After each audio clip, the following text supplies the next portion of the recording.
All right. Here we are, Mythgard Movie Club.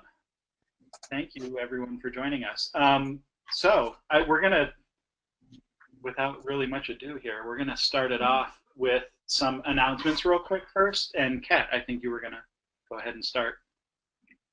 Yeah. Um, just wanted to make sure you guys know what's coming down the pike in the next couple months.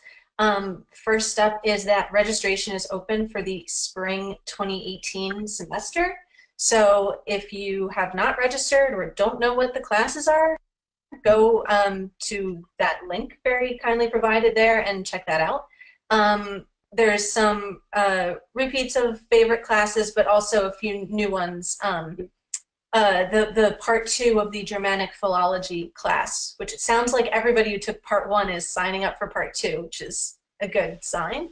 And a new class called Literature, Film, and Technoculture, which is kind of all about the relationship of technology to the arts and humanities and human culture and how we process those ideas through stories, and it sounds pretty interesting. So definitely go check that out. And then also coming up on December 14th is the Signum faculty chat with John Garth, author of Tolkien and the Great War, which is a fantastic book that all of you should read, and you should all make sure to attend that event. And then also we've got TexMoot coming up in January, which sounds like it's going to be really fun, and I'm flying out to Texas for that, which is really nice, seeing as I live in upstate New York. So we'll be happy to feel the warmth there. Lots of good stuff. I think Corey said recently there were something like 30 presenters going in like 10-minute slots there. So that'll be a really interesting day to see all of that get in there. And then for those who don't know, we've announced the dates for MythMoot 5, Fantastic Frontiers. Again, it's going to be in Leesburg, Virginia, at the National Conference Center.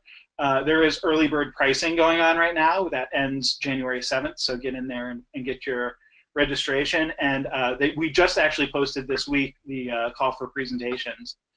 So we're looking for those, and that'll be open until mid-March with that. And then finally, for those who don't know, we started last week with the Hitchhiker's Guide to the Galaxy over in our I guess our sibling program, right? We're the younger siblings, so we're better. But Hitchhiker's Guide to the Galaxy started last week, and well, we've got some more news about that, actually. So for those who are enjoying that, let's see if I do this right. We've got some announcements for upcoming movies for the movie club. So my turn. Coming up, we have scheduled on January 10th, the second meeting of the Mythgard Movie Club will be on The Last Jedi. So put that on your calendar. We now have that date confirmed, so we will be getting out event pages to that as soon as we can, so you can register and go to webinar and get that all set up and ready to go. So we're pretty excited about that.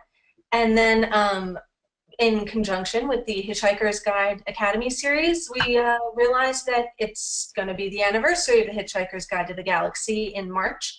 So what better time to talk about the movie, especially because Corey doesn't seem to have a space scheduled for that in his Mythgard Academy session. I may have suggested that he leave it off, but you know.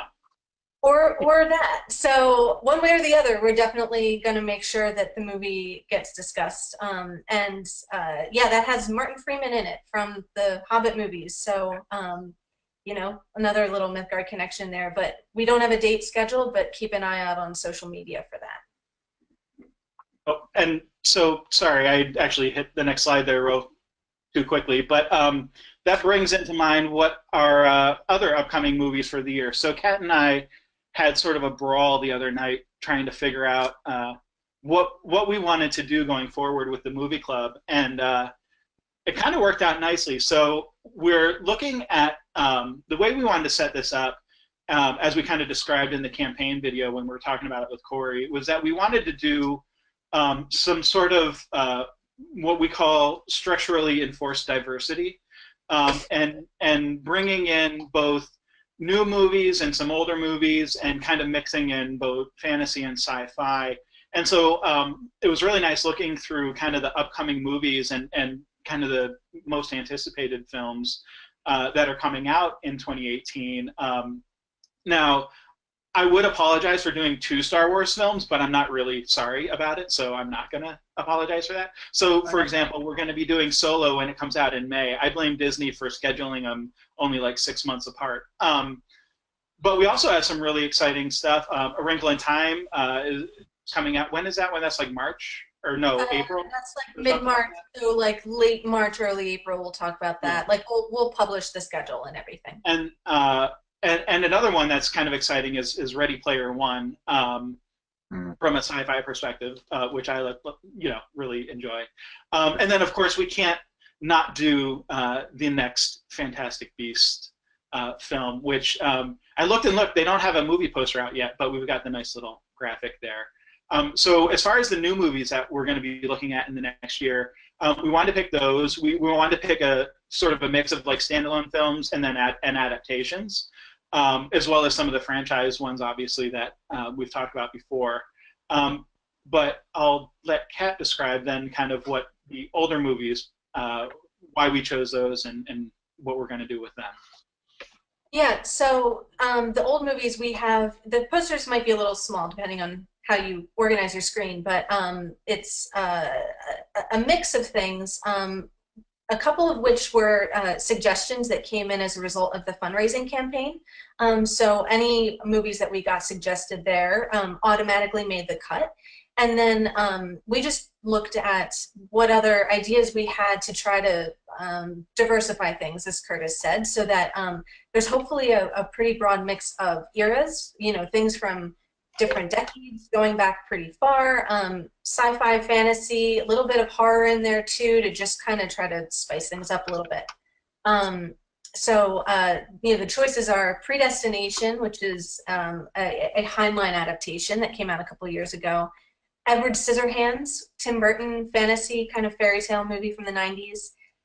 Alien, horror sci-fi, from 1979.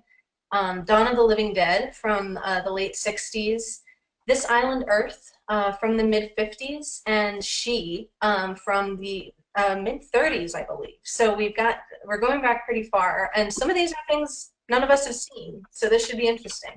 So what we're going to do is we're going to leave it open to everybody to vote as to which of the 4 of these movies are going to get discussed this year.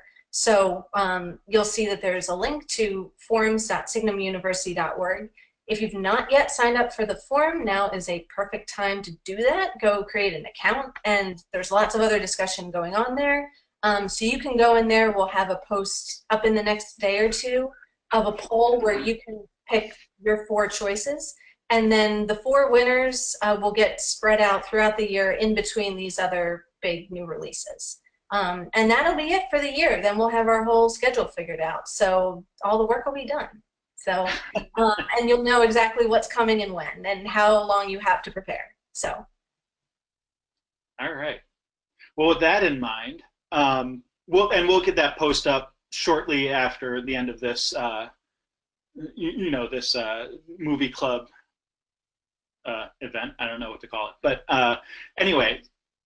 Let's jump in then to discussing the actual movie that we're talking about.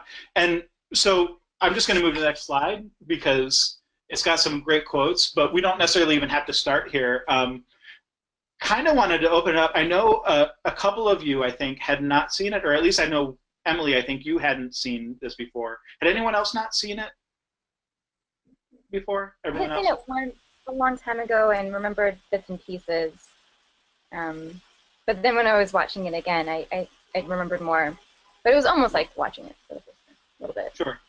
So Emily, maybe we can put you on the spot and just see like what were your thoughts like in seeing it for the first time, and like was it anything kind of like you were thinking about or expecting? Any sort of initial thoughts that you had on it? I was a blank slate going in, so I didn't really know what to expect other than that Kat had told me that it's considered fantasy, so that just wasn't a run-of-the-mill love story. But yeah, I'll be honest, and I don't know if this is the right time to bring this up, but it kind of reminded me a little bit, with a different outcome, of La La Land in terms of the premise and the focus of the movie, obviously with a very different outcome. And I liked La La Land. It was not a movie I would have gone to see on my own because it doesn't meet my criteria of needing to have wizards, Jedi, hobbits, or vampires in it, or time travelers. There we go. And so I wouldn't have gone to see it, but a friend went to see it. You have to admit. Yeah, right. But yeah, I mean, when I was watching this film, Eternal Sunshine, I was like, wow, this is kind of dealing with some of the same questions, of what can we forgive? What can we, what can we put aside of ourselves enough to live in peace? And what can we not, and what's realistic in a relationship and to expect. Yeah, so that's my, and of course I wouldn't have made that association when this came out, if I would have seen it when this came out, because La La Land, was not in existence. But yeah, that's my first honest thought about it. There was less dancing, though, right, in Eternal Sunshine? Yeah? Okay. Far less dancing. Okay. Not without dancing entirely. Not without dancing. Far less. Yeah. And perhaps less structured choreography of the dancing. Probably. Perhaps. Right, more impromptu interpretive dance. Yeah, has anybody else seen La La Land? I did. I have, so. I did see it. Yeah, I see that connection. That's really interesting. I like that. And especially it's focused on just the two characters. Of there's so much you can tell there's so much in the world. And there's the other characters that are sort of off to the side that you end up kind of caring about, but the focus is the romance and lack thereof at the end. And that, I mean, you're right, the ending was different, you're right, but you kind of walked away with the same feeling of bittersweetness a little bit. It was the vibe. The vibe of the film reminded me of Black Swan. Well, and the idea, I think you're right in that the core premise on a purely story level is sort of the same, of the exploration of a relationship going sour over time, and right. The conclusions might be different, and the genre is different, and the way it's told and everything around it, but at its most basic level, that's kind of the same story premise, basically. Right. And they both ask the question, the huge question in a relationship of what if I had said that and done that, and what if this one moment 2 years ago made all the difference in everything that happened afterwards. Because at the end of La La Land, you kind of see it play out in a certain way, in that what ifs kind of question being asked. And then it's almost, at the end of the film of Eternal Sunshine, we get that what if question when he's at the beach in the house, kind of telling himself to stay this time and not run away or not leave. But that was at the beginning versus the end of the relationship in La La Land. So really, it's a good connection. I like that. Do we actually have two characters in Eternal Sunshine of the Spotless Mind? I mean, we have Joel, and then we have Clementine according to Joel. Yeah.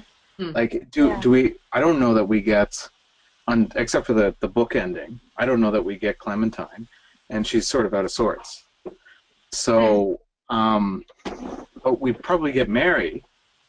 So we probably have another real character with Mary, but again, so that makes me curious about whether or not we ever really. I mean, Clementine, Kate Winslet won the Academy Award for this, right? So it'd be intriguing for her to win an Academy Award for a character that doesn't actually exist, even on the screen, except in the mind of the person as it's projecting, right? Because it's memory. We get 90% of the film as memory, and they're Joel's memories, and we know that they're problematic memories. Right. And not even memories. They're also she kind of becomes her own character within his mind at the end. Like, as he's going further and deeper, she kind of has her own agency in a way. That's right. But still, just in her mind, in his mind. That's right. So we got another layer. It's like it's these layers deeper, right? So she's his memory, and then she comes alive in his memory, and now she's her own character in his memory, and then what's the relationship with that? Like they're playing the tape, and she's hearing her own story told through his life, and she's like, that's not me. Well, and you actually see her set down the whiskey or the rum right at the end. Like she's clearly not that interested in alcohol. She's all messed up, and she hasn't turned to alcohol really in the midst of that. Although she does drink the gin at the beach, right? But that's a warmer, really, not a, it's a different, we actually see a different kind of Clementine in the book ending than we actually do within Joel's memory. So I don't know if we know Clementine. So I think that would probably, I didn't see the film, but La La Land, I think, has two characters, right, that play out in reality within the fiction of the film. So. Right, it's more balanced, I guess, in that sense. Yeah, from the point of view. Yeah. Right. Yeah. Right. Whereas, like with Joel, you have potentially an unreliable narrator here. There's a layer of interpretation potentially onto what we see. And so, structurally speaking, though, I guess that depends. So when you say the book ending, so there's like the prelude or the prologue or whatever you call it, and then you get the title and stuff. So I guess it depends. How much do you think is that Joel's mind, or is that sort of the diegetic part of the film? Like, what's the as far as structurally goes? Because throughout, because we see Clementine with Patrick too. Yeah. And that is not in Joel's mind. It affects things because we hear when Patrick's on the phone and Joel's in his memory and remembering things and going through all the process of forgetting, he's sort of hearing the conversations and it's triggering things. But I do think we get some Clementine not only outside of his mind there, but even without Joel himself. Yeah, but notice that Clementine's different in Joel's memory with Patrick, who he can't see. Right? Sure. She's all kissy, kind of behind the books at the store with Patrick, but in real life, she's just not good with him at all. Right? She's psychotic. Yeah. Not actually that into him. Yeah. Yeah. So. So that's actually quite a difference, actually. So I don't. Yeah, you're right. But we actually get two kind of we get these dual places, and actually for the film to be believable, as in memories are perspectival, the narrator has to be flawed for the film to work, right? If we got the sense that this is the perfect image of this other person, right, and it's absolutely true, and there's no flaws. Well then what's that's not memory, that's recorded vision. And but we do think that there's one thing he got right, which was the speech about her. Look, I'm not some vision of a girl. I think there's probably a mug with this quote on it, but I can't remember the quote. But they're in the bookstore, and the bookstore's fading, right? The books are turning white as they're talking. And she just says, look, I'm not, I'm just this effed up girl who's trying to find her own way in the world. And he's like, I nailed that speech, didn't I? And she's like, yeah, you got that speech right. And then she gives the speech later in the hallway. So I think maybe we have that synchronicity at that one spot. So maybe, I think Kelly said it, maybe actually as we come to the end where the character takes on agency, we might actually see a recovery of Clementine as her hair turns. And another color.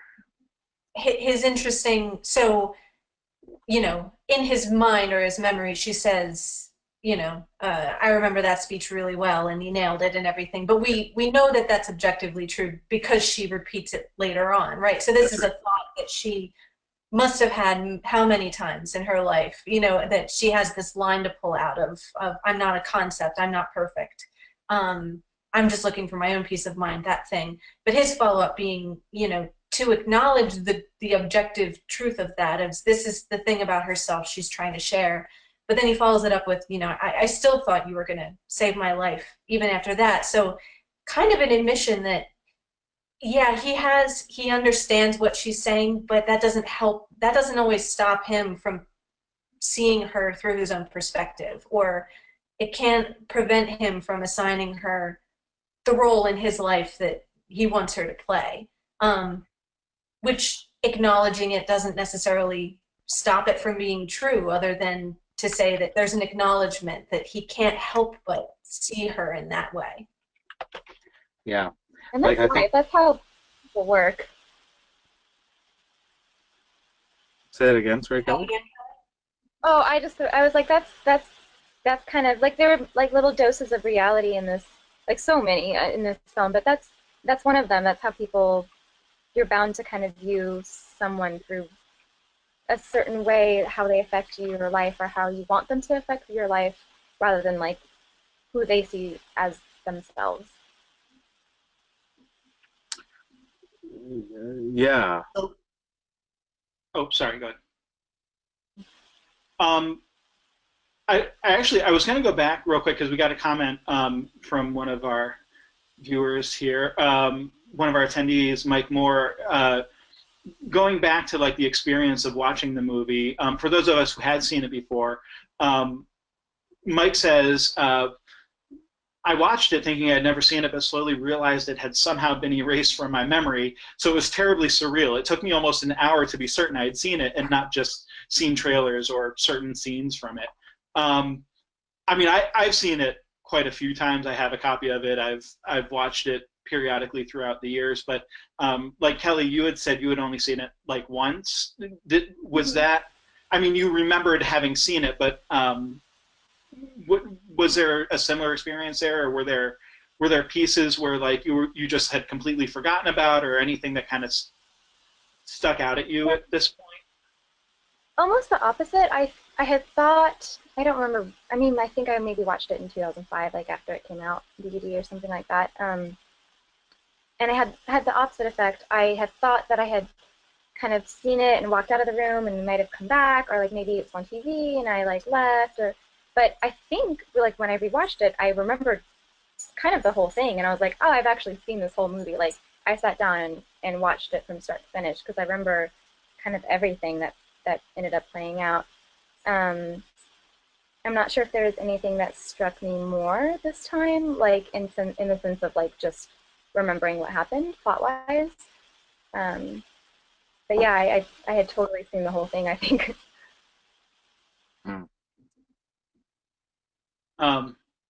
Being 10 years older, like, or more than 10 years older. I mean, you kind of, and I realized 10 years, like, well, in 2004, I had grown up, so I was probably like 15 or something like that. So I had grown up kind of thinking of this, like, it's not a new idea to me to like erase someone from my memory, because I had seen it in an Internal Sunshine of the Spotless Mind.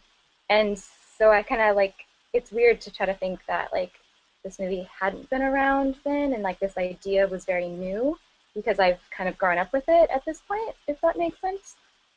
That I think I try to like connect myself back there, but like I always think about, like now I'm like, I always think about like erasing certain parts because of that movie, like from my own memories.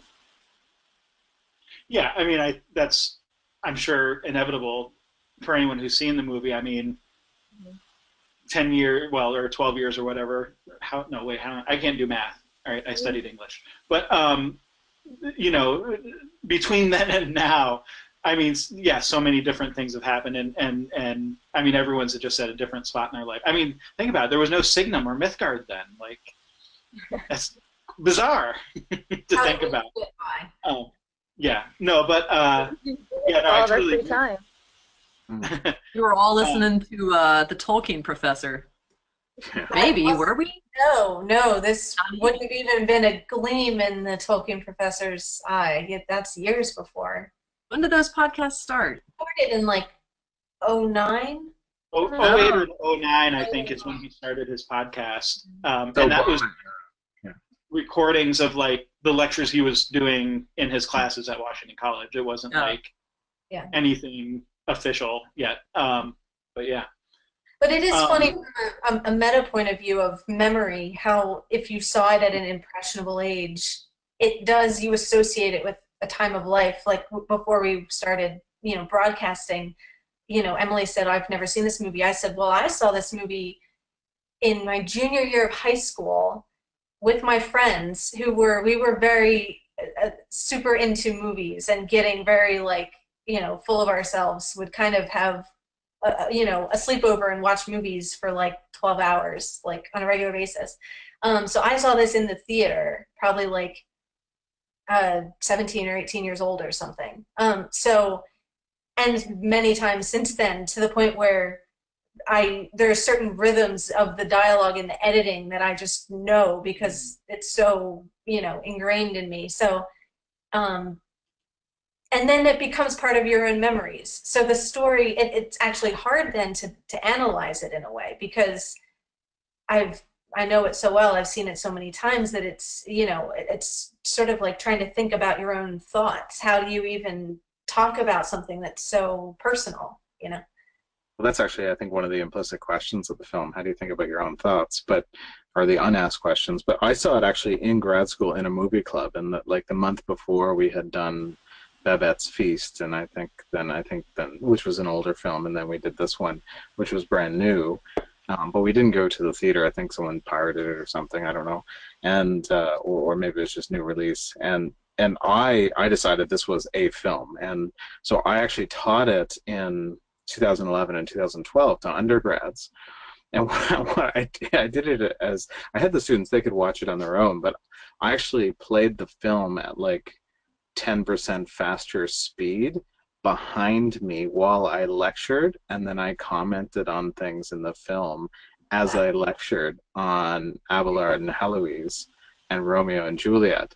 And then I would just at particular spots and say, so here's where Clem says to Joel, or Joel says to Clementine, and then I kind of moved on. And it was a little too postmodern, I think, for most students. They were just like, I can't watch, and I can't listen, I can't do all those things at once, and so it's not like an experiment I would repeat a lot, but that's how embedded it is to kind of my intellectual kind of approach to ideas, is that this film kind of sits there, right there. So I think I made my students the content, yeah.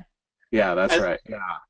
And then, so yeah, they were to watch it, and then I just played it, and then at different points I just said, so this is happening here, and this is how this connects in, and students were like, what do we do in the exam? Like, I don't know what to do next.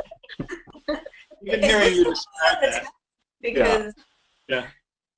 I was gonna say, even hearing you describe that, like, I'm so bad at multitasking, I think I would just freeze up, and like it would just be end up watching a movie for like an hour in class, because I wouldn't know where to like even insert my own comments. That's right. Yeah. I also had like a interpretive dancer over on the side, and just kind of and strobe lights. Strobe. Oh god. So for me, the memory is like, for me, I actually wrote that down as, about the memory of watching the film was on there, and so for me, it's one of those films it's a what if question that when it's asked, it doesn't leave us, even if we kind of forget the question. I think, could we erase memory? What would it mean to erase memory? And here it is. And there's other kinds of these films, and they're not always the greatest films ever, but this one is a good film, and it asks that kind of road-bending kind of question, which I like. Well, Mike, one of our attendees, also brought up Memento and Pulp Fiction as other examples of movies like that, that ask those kinds of what-if questions and have not only diverging possibilities of where can things go based on what choices are made, but tell them non-linearly, as a way of, demonstrating how convoluted these whole processes are. Yeah, it's very Derrida-like. It plays itself out as it's like it performs the movie too, in a way that performs the idea. It doesn't just keep posing the idea, right? It's not didactic. There's certain things that you don't appreciate, or I didn't until several viewings, like the way that her hair color tells you the time period. Like Yeah. it's told in, you know, reverse chronology, which the first time or 2 times you're watching, you're just simply trying to figure out when did these things take place.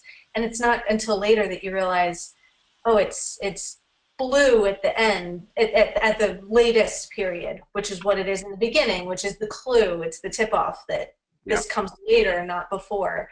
And then you watch as the relationship gets older or newer, her hair kind of progresses through all these different colors as a way just to track the timeline. Mm. But the colors, like this time, because I remember that from the first time, but not exactly having it figured out, like you said, kind of just being like, oh, it obviously changes, but like you can't map it out exactly.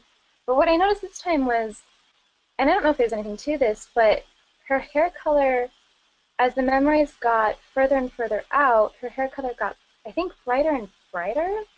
Mm-hmm. Like it's a very faded blue. When in the beginning when she's like, I mean, come on, this is like blue as in sad, like, which is silly, but true, I think, in this case. But it's a very faded, washed out, weary type of blue, which I think is, of course, just saying a lot about where the relationship is. But in the very beginning, it's this vibrant red of the relationship, and that's the last thing that he remembers. I kind of saw that connection as like memories getting clearer and clearer and brighter almost. At least the happier ones were brighter and brighter and more vibrant. But I did notice that this time, which is kind of interesting. Right. She says, I apply my personality in a paste, which is kind of literal. Like, so, yes, it's always a color, but the vibrancy of the color might depend on how vibrant she's feeling at a given time. So is that true?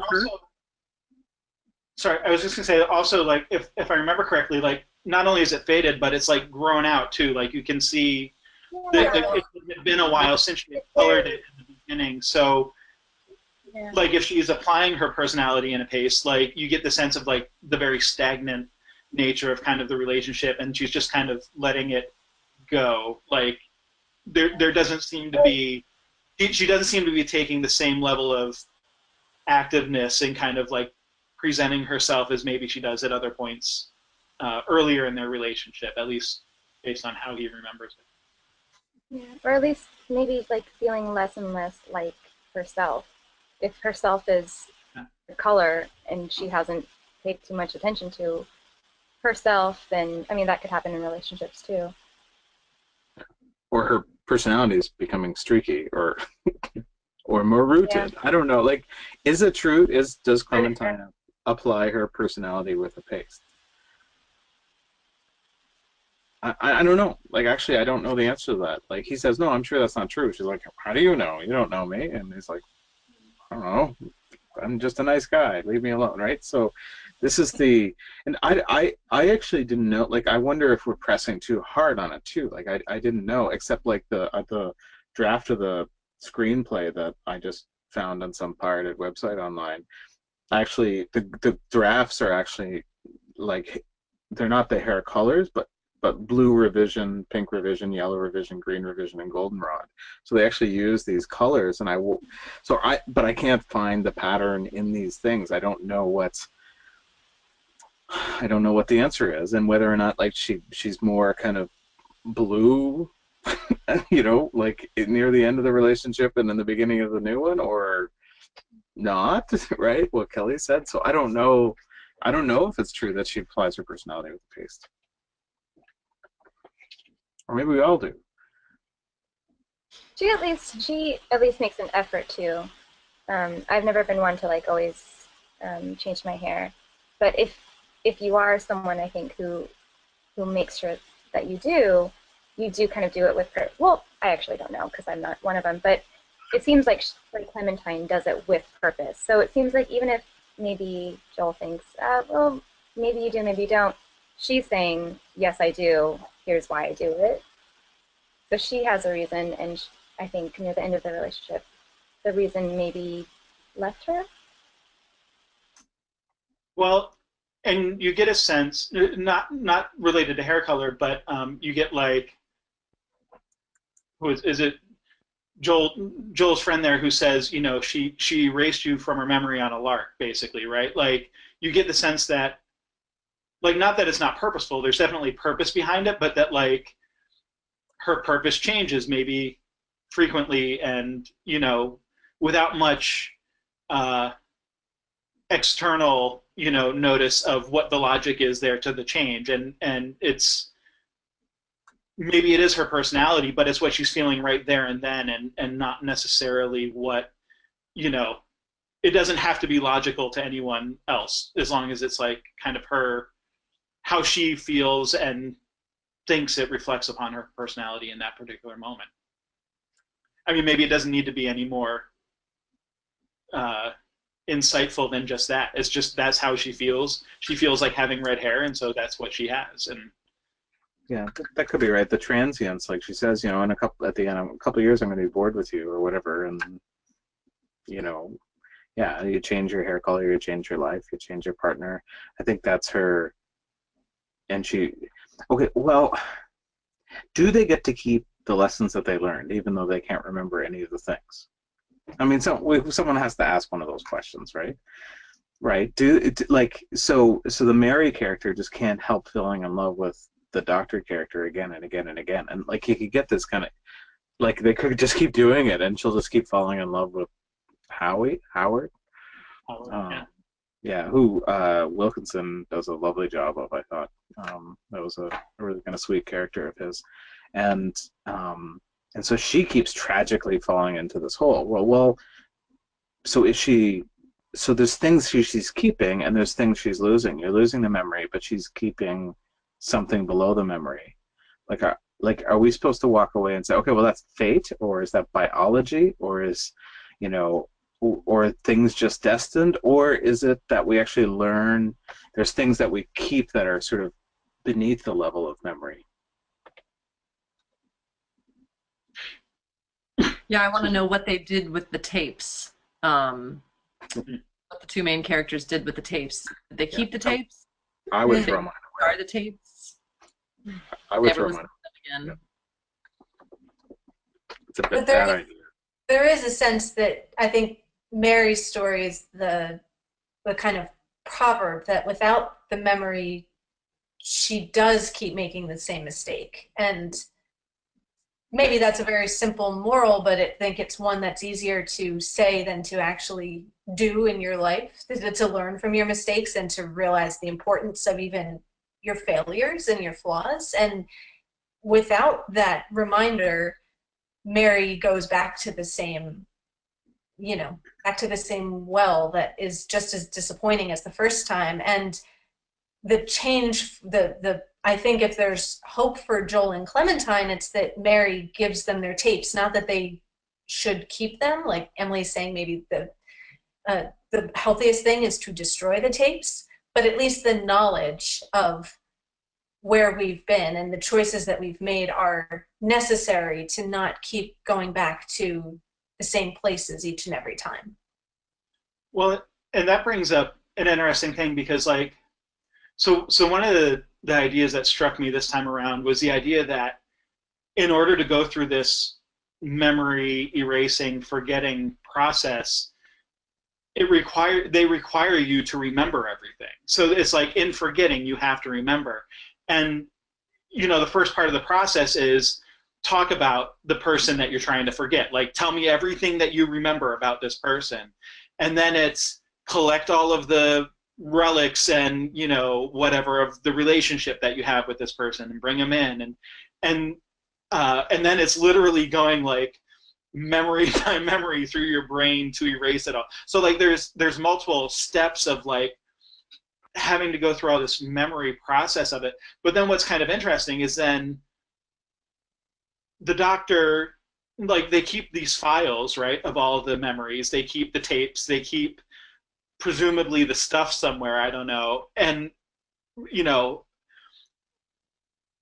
is there something disingenuous about Howard and the process in general of just even keeping all of that stuff for all of you? Because the implication is that it's not just that he's keeping the stuff for Mary, right? It's that all of these patients who have come in, like they have all these memories still. And then with her, it's maybe a little more egregious because not only is he keeping the memories and the tapes kind of in his desk drawer, but also is keeping her literally in the office as the receptionist. And like, bad idea. If you're making like a clean break and trying to forget someone, like putting them in that situation to even like meet you again is ridiculous. Like everyone else gets these notices of don't even talk about this person, that they exist. But then there's Mary sitting right in the front office of the practice, right where Howard, who should know better, is kind of keeping her there. And so, what level of sort of impropriety or blame do we give him for that, kind of thing? And to what extent should he have gone through the process, maybe of his own, I don't know. Yeah, I mean, he was the only one that, well, his wife, I guess, also knew. But, yeah, I mean, no letters had to be sent out, really, in that situation. It just, I think, like you said, it was, I mean, a lot of the blame falls on him for just not really doing much to change the situation. And he's almost inviting it to happen again. Mm-hmm. Especially given his response to her come on that we see. Yeah. He just is kind of like, oh no, we can't. Oh, let's do this. Oh, what's happening here? Yeah. Right. Well, and the interesting part about that is because we hear the tape, right? She says, "I liked you immediately. You didn't come on to me at all." And so, like, then does his standoffish behavior with her, is that appropriate? Again, knowing that that's exactly what kind of turned her onto him in the first place. Like, does even like having her there but like still holding her kind of at arm's length, is that? I mean, I guess a benevolent look at that would be he just didn't kind of realize what he was doing, but I don't know. I don't know that I fully believe that. Like, there's a sense in which maybe he's trying to have his cake and eat it too. Right. And as the seeming inventor of this whole procedure, there's a responsibility, of realizing what the situation he's creating. Yeah. Well, and maybe he didn't see it play out because he's the inventor. And I had some questions about what role her being so stoned played in her kind of re-falling in love with Howard. I mean, she seemed like she had her you-know-what together in the office, and then all of a sudden she's baked, and Howard comes over, and she's all, oh, Howard, let me get you a chair. Oh, Howard, I just love to watch you work. It's like, we didn't see any of this before. So, like, what is this some sort of comment about the role of marijuana in it's memory? about, I don't know. It's about getting Superman's girlfriend in a T-shirt without a bra on a bouncing bed. I mean, I think that's part of it. But she is like, yeah, the stone thing. I don't know how helpful that there are jilted parts of her narrative, and I'm actually curious more than kind of the marijuana.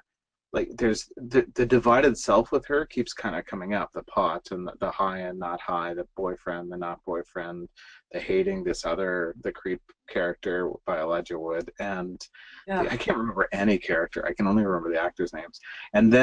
But then like the books are like a test of fellowship in the film, right? So like there's dozens and dozens and dozens of book shots all throughout the film, and they intentionally have in the screenplay these particular books and these references and the title, and it's all, he goes to her apartment, looks at her bookshelf, they talk in the bookstore, he asks her out, she works in a bookstore, he breaks up with her while he's reading a book, she walks out on him. It's and then one of his complaints is that she doesn't read books, she reads magazines, but of course she actually is reading a book all throughout the film, right?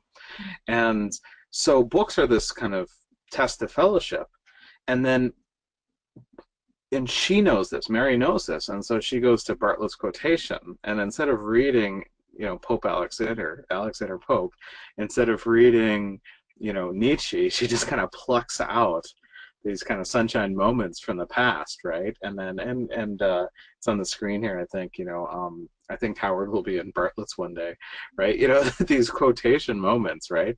I think there's this kind of divided self with her that makes me ask the question of inauthenticity. Like, there's something that she's not or is that everybody else isn't or is, right? She's set off from the entire film by the fact that she's not a reader. She wants to be a reader, whereas Joel and Clementine struggle so much. Like, their realness is the problem, right? It's you know, they get tired of each other, and we don't know if the lessons they learn in the memory loss are actually going to then code forward so that they can be together or not. We don't know that. But so I don't know what that is about. I don't know what or maybe I just read too much into it, and if the producers were watching now, they'd be like, oh yeah, that's good, we did that, yeah, sure. Well, this doesn't necessarily, you know, defend potential characterization issues. So, like, you know, maybe there are those problems that we could, you know, point out. But just from a purely narrative point of view, I kind of see them getting stoned as the thing that gets the plot to go in certain directions, as it's the thing that distracts them so that they're not paying attention to when Joel's, you know, goes off the map and is going haywire, you know, and they're not really together enough. You know, you feel like if Stan was on top of things and was paying attention, maybe he could have figured out, but the fact that they need to call Howard there because he can't figure out this problem on his own. And I think it also loosens Mary up enough to get into her confessional mode of, like, here's the things that I wouldn't normally say. And she is normally together in the office, and under normal circumstances probably would, you know, bite her tongue and not confess her feelings. But she's in, you know, a more loose-tongued state at the moment. Now, whether that makes sense for her character, we can debate that. But I think there's a narrative reason why they introduced the pot into that situation. Yeah, I thought the same thing, for sure. And I also thought that it was kind of interesting that she's in this moment where she's possibly in, like, a very hazy mind herself and watching Joel have his memories erased. In this moment, she actually pulls out these quotes that she has memorized. And so I thought that was another kind of play to what memory can do for us, because those are something that she holds quite dear for a long time, and has been, presumably, if she came across those quotes and identified them with Howard, they would be erased from her memory. So it's something that she has come to time and time again throughout her life, these quotations, and has them word for word memorized. Well, and it's interesting with the quotations too, because she says that she ran across them while reading things and thought that he would enjoy them. But we know she has a Bartlett's. Like, we know where she got the quotes from. It wasn't like Renton, I think you said, you know, it wasn't from actually reading like Nietzsche or, you know, Pope Alexander. So, you know, it's, yeah, I guess I don't have anything more to say on that particular thing, but just kind of an interesting thing, like, given that idea of, like, of the books and the criticism of, well, someone who doesn't read books, but then wanting to be, maybe appear as though, you know, she does read the books, that she thinks Howard will be impressed with her having read. I think I said that right. Right, and maybe somebody said this, but she says, I wanted you to think I was smart. You know, and that's as Brenton was saying, that's part of the books being related to the courtship rituals in a way in this movie, that books are a way of connecting, but also of impressing each other with how educated, how well read you are. Yeah, it's a signaling device. Yeah. What are books other than this? Kind of going back to Howard for a second, Lee pointed out it's that Howard keeping her around is, you know, potentially his ego stroking. Of it's nice to have a pretty young blonde woman around who he knows kind of might fancy him. And so that's maybe that is more, you know, putting the responsibility on him rather than him being ignorant about what he's doing. maybe subconsciously, but he's keeping her around to prop himself up.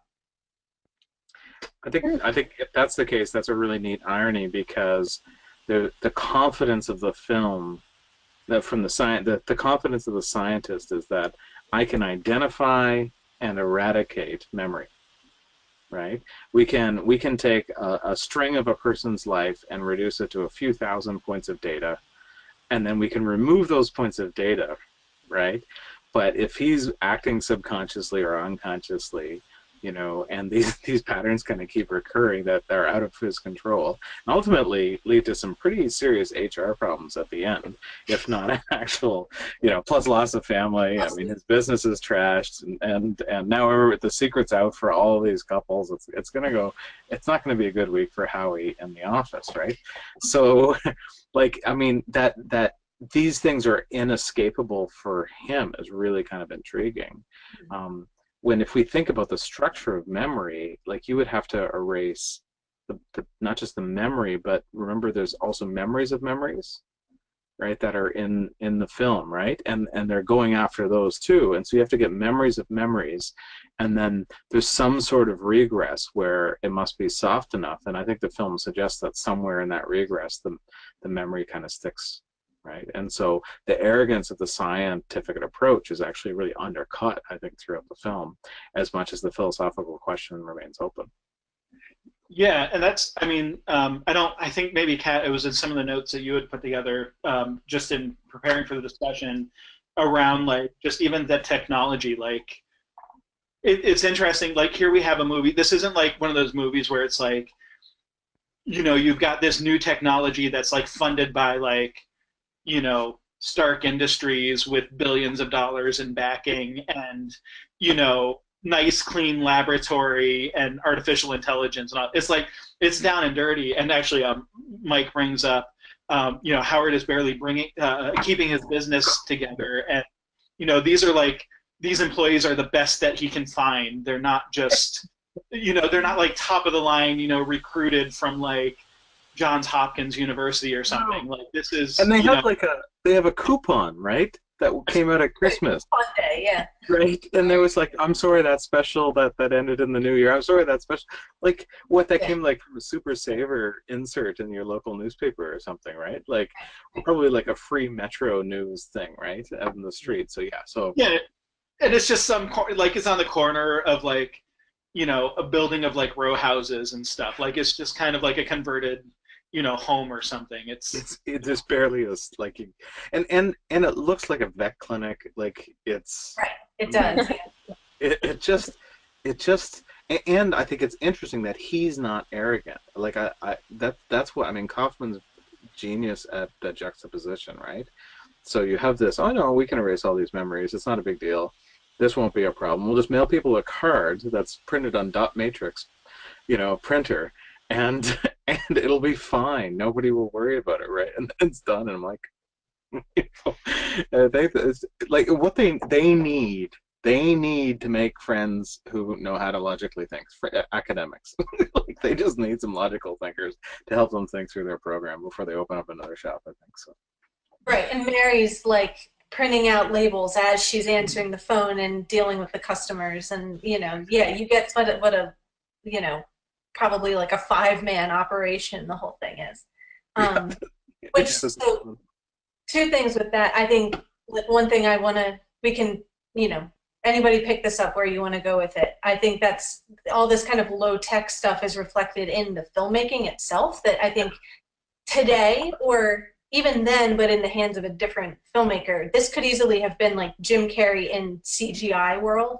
But the fact that it's all done practically, there's a little bit of computer enhancement, but very little. Most of it's done with trick photography. There's doubles. There's trick sets that open up into extra rooms.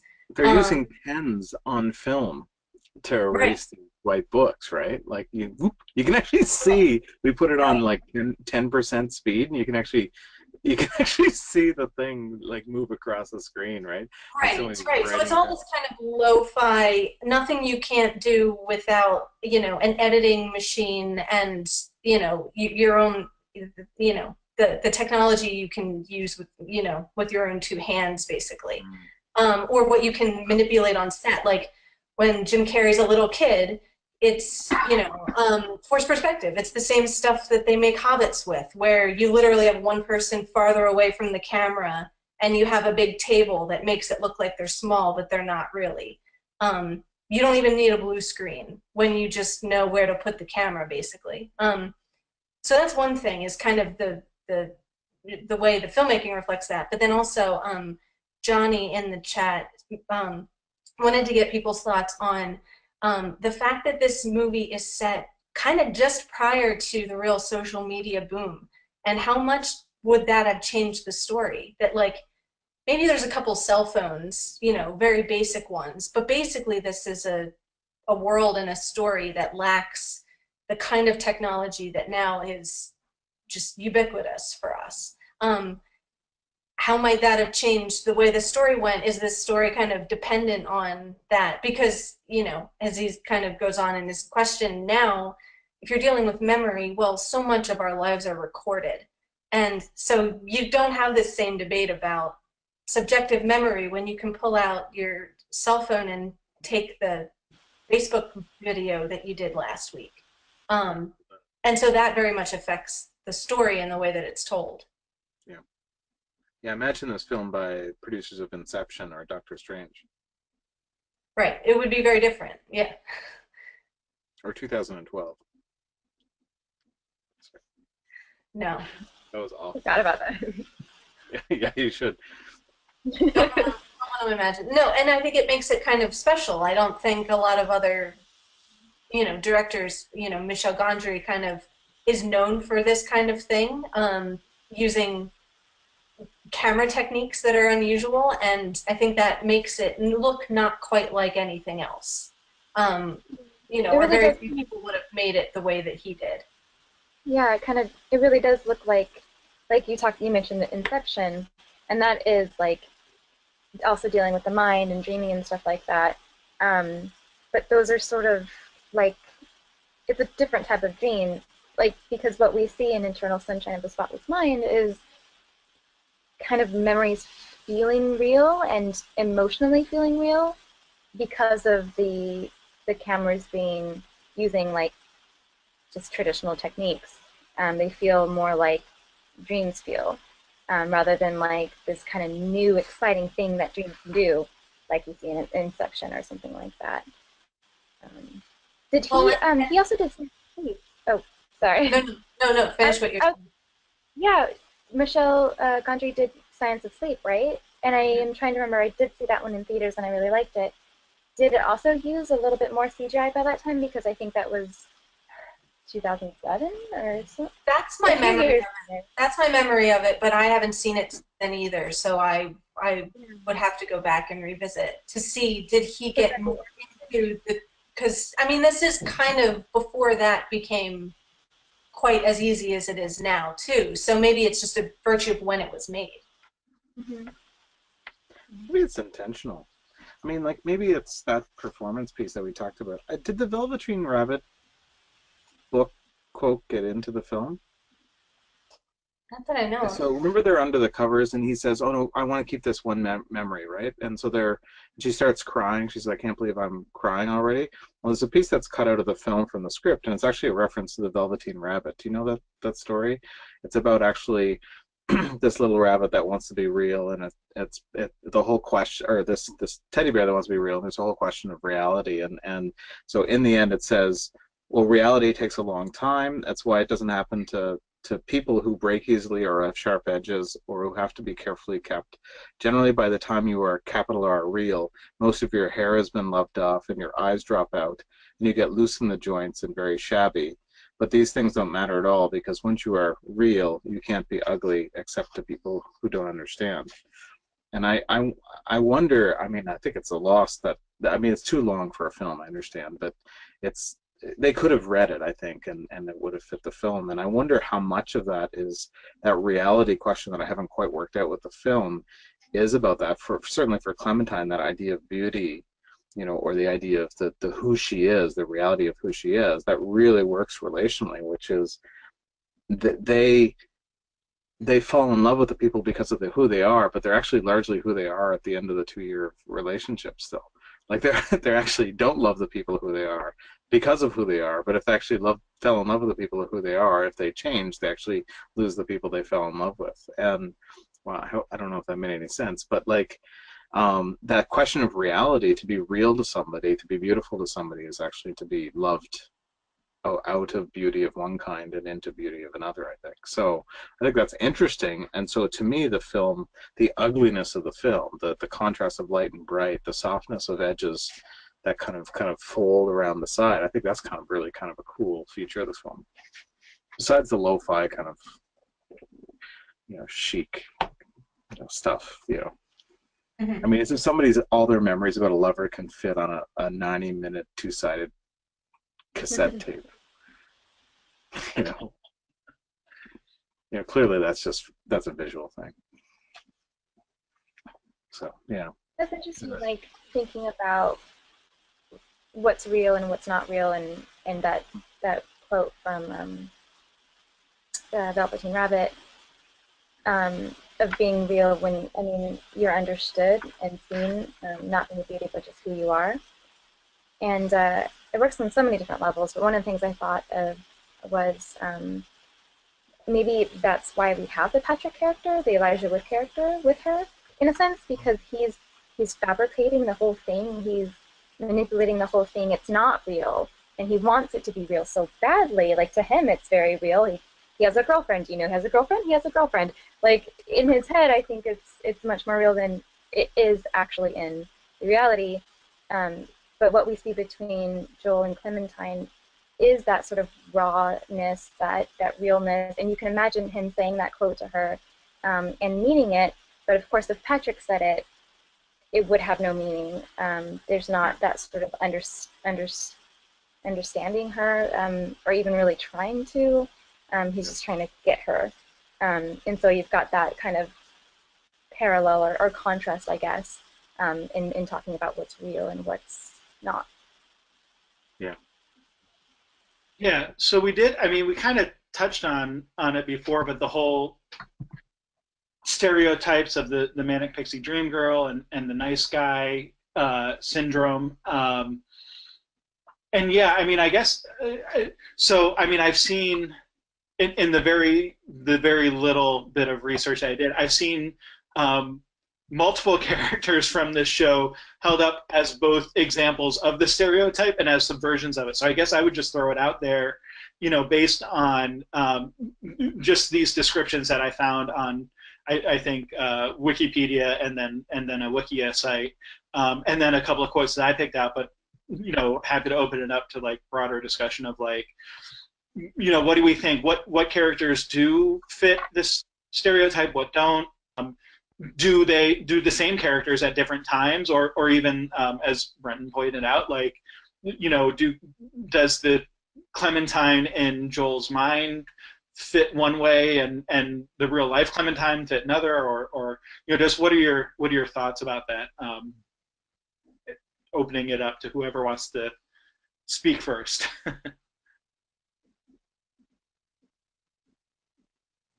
I'm kind of going back to where we were before. I feel like this subversion, I mean, I do think that Clementine ticks a lot of the boxes of the manic pixie dream girl, but the subversion of it is her expressing her frustration with that, of too many guys think I'm a concept and I'm going to complete them, but my story isn't there as support for you, the main character's story. I have my own journey.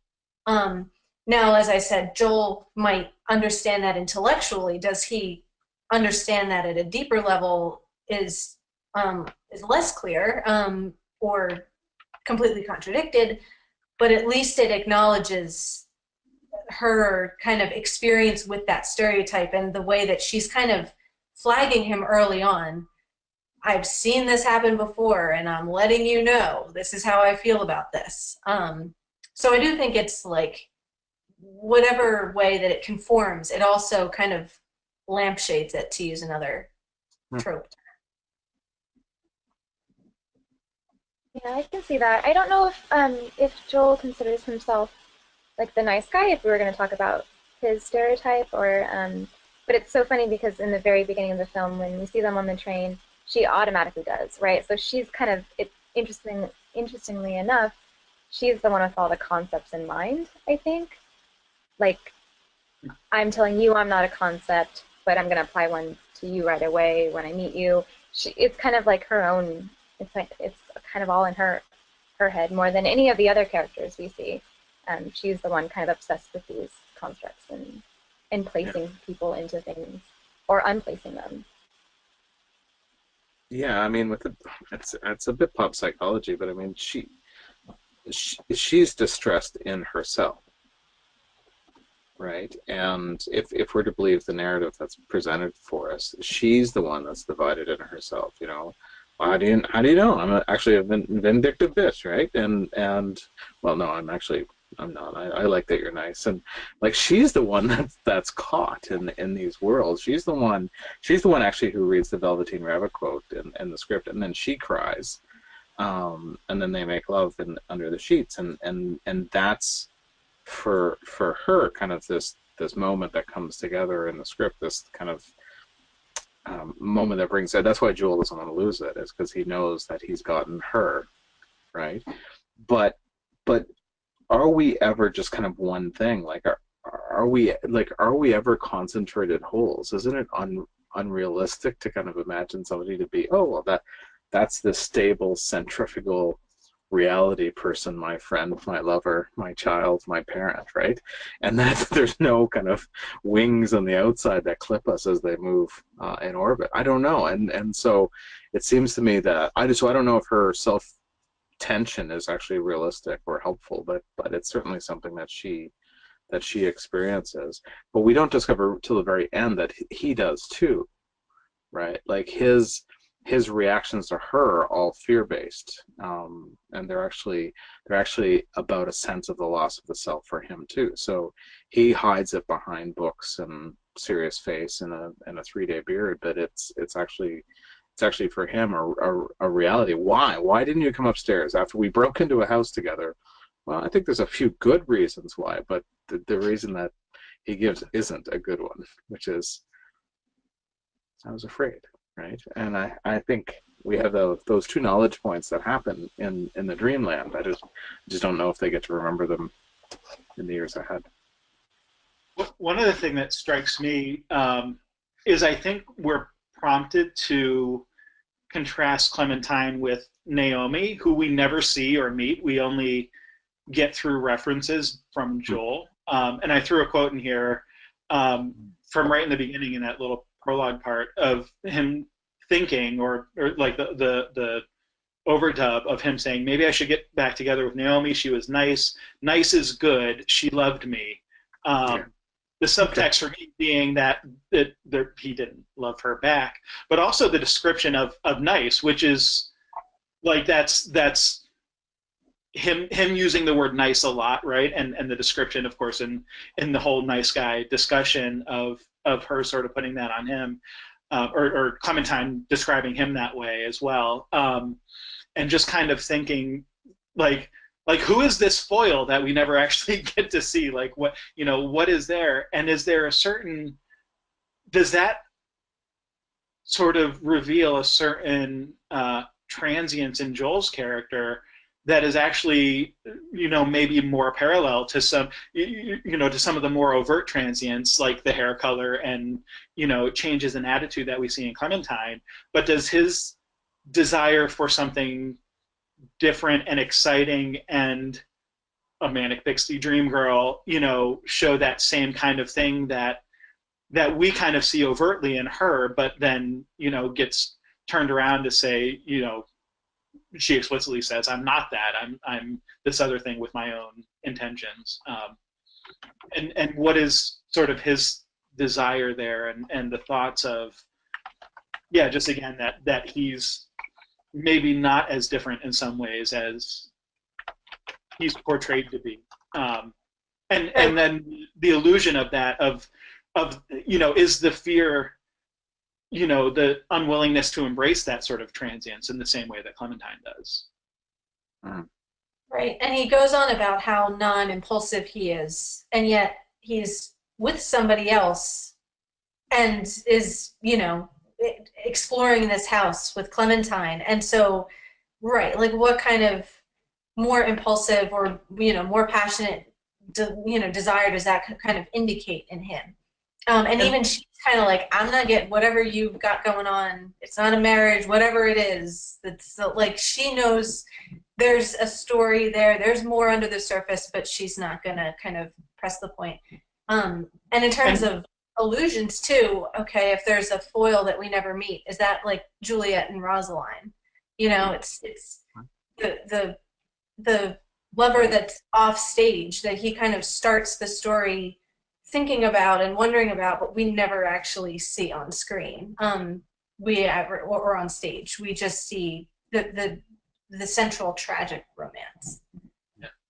I mean, and his claim about not being impulsive is demonstrably untrue throughout the movie. I mean, literally the first thing we see from him is skipping work to go out to Montauk for he doesn't know why. And yeah, no. I mean, there's other examples, I'm sure. Well, I think, I mean, I don't. She's not shallow, like she's not vacant. Like the manic pixie dream girl is like, does she have substance? Like when Zooey Deschanel does it or something, I want to believe she's substantial. I don't know if I can or not in 500 days of 500 hours of film or whatever that awful thing was.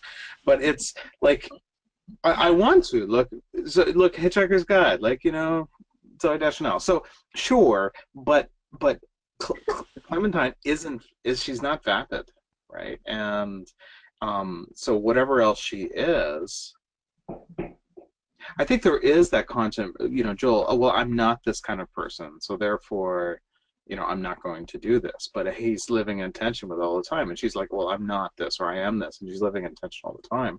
I think there's this, the divide itself just kind of keeps playing itself out. So I don't know. He's not terribly nice. He says about the cruelest thing possible on the eve of when she walks out. And that's good she walks out, I think.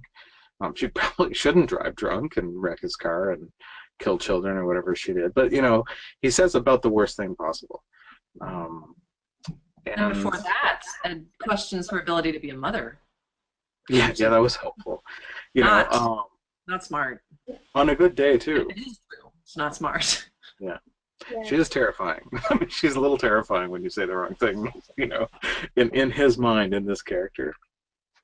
But so you mentioned Rosaline. I'm curious.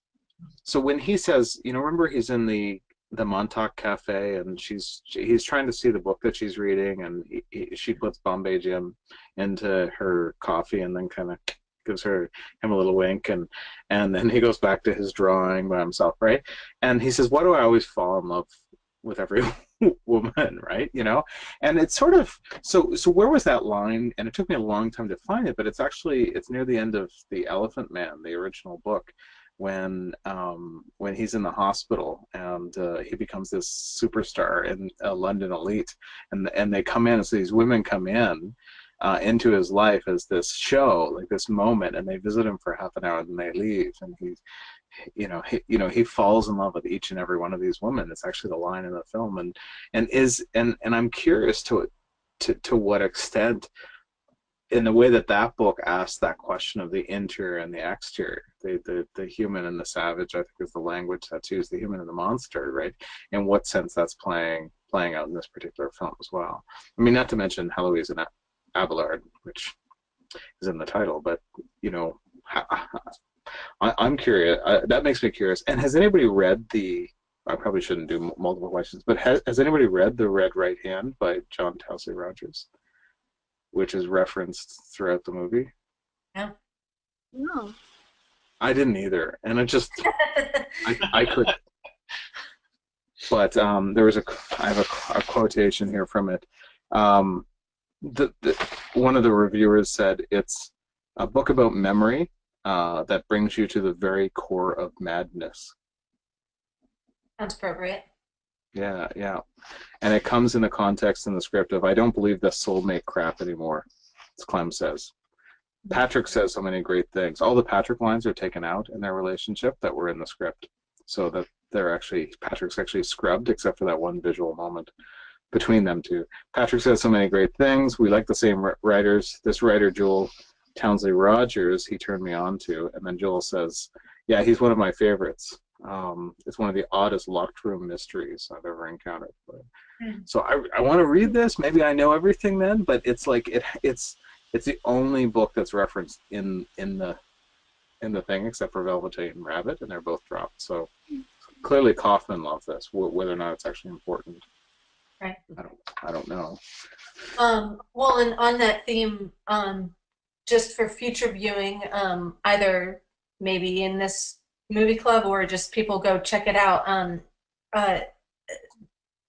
Being John Malkovich, which is not Charlie Kaufman's first movie, but like one of the first one that kind of made a name for him. The the main character is a puppeteer. He makes and performs marionettes, and his puppets perform a dialogue of Abelard and Heloise in that as well. So just as a kind of little theme to go do some study and research on. Clearly, from the writer point of view, there's something about Abelard and Eloise that is intriguing that Kaufman keeps coming back to. Well, it's the Western love story. Right? Love. Sorry, go ahead, Kelly. Yeah. Well, it's no, the I was Western just trying to find the piece. Yeah, that's right. Yeah, I mean, it's the Romeo and Juliet of the 12th and 13th century or whatever, right? So it's and what's really neat, if you think about the film and you think about the poem by Pope, so I mean, and gorgeous, you have the quote there, Curtis, the gorgeous kind of lines, how happy is the blameless vestal's lot, the world forgetting by the world forgot. So you got this cloistered nun who forgets the world and then is forgotten by the world. Well, the whole Eloise, it's all written from Eloise's point of view. Unlike in the movie, we have all Joel's point of view. In the poem, it's all Eloise's point of view, and she's like, well, you can do that. It's obedient slumber. She sleeps well. Her desires are composed. Everything's tears are delights. Sighs waft to heaven. Grace shines around with serenest beams. Whispering angels prompt her golden dreams. It's just this. Yeah, that's what it is. If you want to cloister yourself up from the world, that's the life that you can live. But then the next stanza says, far other dreams my erring soul employ. Far other raptures of unholy joy. When at the close of each sad sorrowing day, fancy restores what vengeance snatched away. Abelard was castrated by bad guys. Then conscience sleeps, and I know that's a really poetic version, by the way. Conscience sleeps, and leaving nature free, all my loose soul unbounded springs to thee. And it's not a prayer; it's actually to Abelard, her lover. And so this contrast of these two, yeah, you can live cloistered and have this amazing kind of clean life, but actually out here in the world, this is us. And I don't think Pope quite gets what Heloise is arguing in that kind of beginning of the late medieval period, but she's saying somehow romantic love fits with the love of God. And I can't explain it, but this is why it's holy. That's why I want to be your sister rather than your wife, because at least I get to love you. I would rather be your mistress because at least I'm not forced to love you, right? And she's fighting for this space, and Pope doesn't quite get it, but he's close. And in this point, he's really, she wants to live in this kind of life is dirty. If you want a relationship with somebody who's as interesting as Clementine, from Joel's perspective, well, guess what? She's going to be interesting, and problematic and difficult. That's why you liked her, and I think I love that dirtiness of the second parallel verse there. So, yeah, there's also another thing from this poem, but we'll come back to it maybe. And that's the conclusion I enjoy from their final conversation of, I'm not perfect, and these are my flaws the mistakes that I invariably repeat. I'm going to get bored. And he says, well, I'm going to get critical. And then they kind of go, okay, like you can work at your flaws, you can acknowledge them, but you know, none of us are going to ever achieve perfection in this life. And if the relationship is going to last, it requires that they acknowledge those things. And, you know, again, if there's hope, it's that there's a recognition there of, we're going to have this fight again, but we don't have to have it end in the same place as it ended before. And maybe knowledge is forbearance against what the challenges that are going to come. So do they make it? Yeah, I was just going to say, so do we skip to our last slide here? I mean, we already talked a little about in forgetting you have to remember, but does so I think the first question is, you know, does forgetting actually give you a chance to start over? I mean, it seems to me, so, you know, how happy is the blameless vessel's lot? Like, you know, there's an idea in that section of the poem of, you know, that forgetting, you know, there's sort of an bliss is ignorance idea there, right? Or ignorance is bliss. Sorry, maybe the other way around too. But ignorance is bliss. But is that actually true? Like, it seems like all the people who forget and who go through this process actually are quite not happy and not very blissful. And there's a lot of now maybe, you know, is that because their forgetting is imperfect, and so there's like little, you know, memories and snippets and bits, like maybe it's just impossible to completely forget, and so that's part of the itch that's left behind. But, you know, even if there is like a complete forgetting there, like with Mary and Howard, like there's still an attraction there that then sparks something in her to want to pursue it. You know, so maybe there isn't a happiness there because there's still that desire and I can't think of the word I'm trying to look for, but something sort of pressing her to, you know, want something more in that situation. And I don't know, maybe that goes back to even the discussion around like the technology. Like, is the technology even good enough at this point? Maybe there's just a flaw in the idea itself, and then how memory is stored in the human mind. Yeah. And even if it were the best technology you can get, is there something in our human biology or our heart or soul or whatever that would still call to that other person because we have that connection? Like, is there something deep within the human, I guess, soul or spirit or whatever you want to say, that beats technology every damn time? And I think that's hinted at because of the fact that they both go to Montauk. Like that, okay, so if Clementine in his memories isn't really Clementine herself, it's his memory or his projection or his imagination or himself talking to himself. Right. You know, one of them somewhere in there makes a new memory, right? They go into the house and it's crumbling and he's talking about his failure to stay. And she or him says, what would happen if you stayed this time? Which he does. And then this idea comes of meet me in Montauk. Cut to the next morning. They both seemingly skip work and hop a train out to Montauk.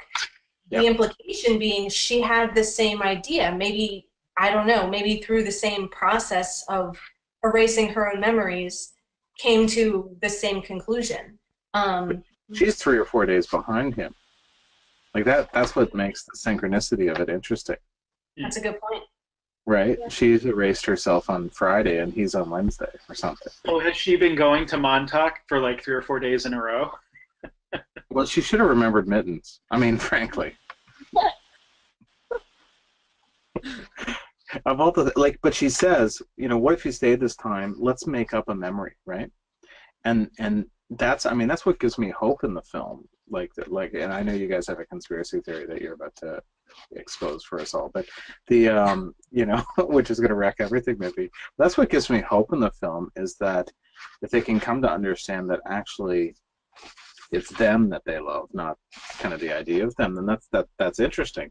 But to be fair, the Pope film ends with Eloise pronouncing her own death, quiet on her own deathbed, surrounded by nuns and not by her loved one, while her child that was taken away from her grows up in a whole other place. And Abelard, without testicles, continues to write theology far away. So that's her thing. And she says, and sure, if fate, some future bard shall join in sad similitude of griefs to mine, condemned whole years in absence to deplore, an image of charms he must behold no more. Such, if there be, who love so long, so well, let him our sad, our tender story tell. The well-sung woes will soothe my pensive ghost, and he best can paint him who shall feel the most. He can best paint them who shall feel the most. That's weird. And so she's saying, right, well, future bard, future writer about the story, if you're really going to take up my story, then you actually have to tell it like this, with separation at the end, so that my ghost can rest, right? So that's my pessimist side, is that if what's his name is really taking up Coffin's really taking up Eloise and Abelard here, then he may be true in a way that I'm uncomfortable with. So I don't know the alternative ending. So those are my two. I want one, and I'm afraid the other's true. So. Well, and it would be consistent with another movie of his adaptation, if anybody's seen that. The way that happy and sad endings. I won't spoil the ending of adaptation for anybody that hasn't seen it, but maybe go watch that and think about the value of a happy ending with that movie. Yeah, and the importance of an adaptation. I mean, I think that's that's important there too, right? And the liberty to change things in an adaptation. But I can stubbornly disbelieve an artist when he or she creates a film anyway, or a book, right? The Giver. I don't believe the ending that the author, what's her name, believes, right? She went on to write other books, and presumes an ending. I don't believe her. It's Lois Lowry. I think she's wrong about her own book, quite frankly. So I'm okay. Whatever you're going to say, I'm ready. Did she say something? Did she give a definite ending to The Giver? Well, she goes on. She goes on to write more books about that world, and so then she presumes, she does give a speech, and she presumes a particular ending. And I think she's wrong. So. Yeah. That was the brilliance of that book to me. That ending, which I think this movie does too, is it kind of leaves it open-ended for us to think, is it all just going to play out exactly the way we have just seen it, or is it going to maybe work this time, because there's that hope of, we can acknowledge our flaws in each other and ourselves and approach this in a different way,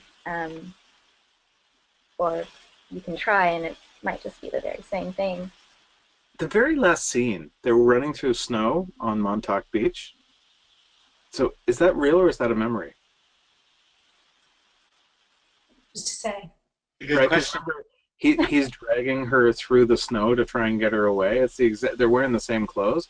He's dragging her through the snow to try and get her away from the people stealing the memories, and she won't go. She keeps wanting to go to the house, but that didn't have snow the time they went. Anyway, I don't know. I don't know. So that gives me hope too, that this is like memory recovered, that they can kind of learn lessons without knowing they learned them, and create these new spaces and recover relationships. So, but I'm a hopeless romantic. So. Well, I can talk about the alternate ending. I mean, it was in the script. Which written? Did you read the screenplay? Yeah. So the screenplay I have, because I just found it on the interweb. Really just has them, has the exact ending that is in the film. So I was talking to my friend about this, and he told me about this ending, and then I went and looked for it, and I thought maybe it was in the DVD, but it was never filmed. It's just in the original screenplay that Coffin wrote. Yeah. And I saw it at a couple places on the internet, so I think that it's real. But it has an alternate, and I in some of the interviews I read, they refer to the alternate beginning as well, so I think that it's legit. But this film was originally set, apparently, originally thought of as 50 years in the future. And so you actually see, the first person you see is Mary as an old woman come into, she goes into Penguin Random House, and she has a book that she wants published, a manuscript, and the manuscript is called Eternal Sunshine of the Spotless Mind. And it's the story of everything. And so then, but I think that's pretty much all we see, and then it cuts to 50 years earlier and kind of plays out the story. But the ending, and I didn't read the whole screenplay, Right. I didn't have time, but I saw some very similar things in there. But I went to the end, and the ending is you have Mary as an old woman, but then you also have Clementine as an old woman, and I think they're at the offices again, and Clementine is talking about what she wants to do, and there's this voiceover, but as she's talking, there's these files, there's a drawer of files of her and Joel perpetually erasing memories of themselves over and over and over again, and falling in love and erasing and falling in love until the point of when they are old. That's better than doing it. I mean, that's which better, is like, that's better than what I would have written. That's So. the Black which I Mirror like. of the episode, I think. Wait, what, Kat? I said that's the Black Mirror ending of this movie. You know, like the kind of bleak, dystopic kind of vision of technology run amok, and people not learning from their mistakes. Which it sounds like there was some rethinking of the concept to me. I mean, not that the ending tells you that, oh yes, they're going to make it and be happy, but I think it offers some hope. It doesn't necessarily definitively say they will keep repeating these exact same mistakes endlessly into the rest of their lives. Yeah. But I don't see it as bleak. I mean, I do see it as bleak, but I don't quite, because yes, they're repeating the same mistakes, but like they made it in their own way. Like they have spent their lives together in this very, albeit unusual way, and it's not something that they can exactly remember every little bit, but they have spent their lives in love and also out of love, but here they are still together. And I thought, I mean, that to me, it's also quite hopeful in this very dark way, or bittersweet way. So that actually reminds me of all things, of Patton Oswalt, who just had his put out a new thing on Netflix, and I forget what it's called off the top of my head, but in which he talks in his stand-up about losing his wife and then finding, another partner, and they recently were married. And just that idea of like, he refers to it as, feeling like you get struck by lightning twice. But there's kind of that hopefulness, I guess, in a way of like, if you think of that as like, just a repetitive thing.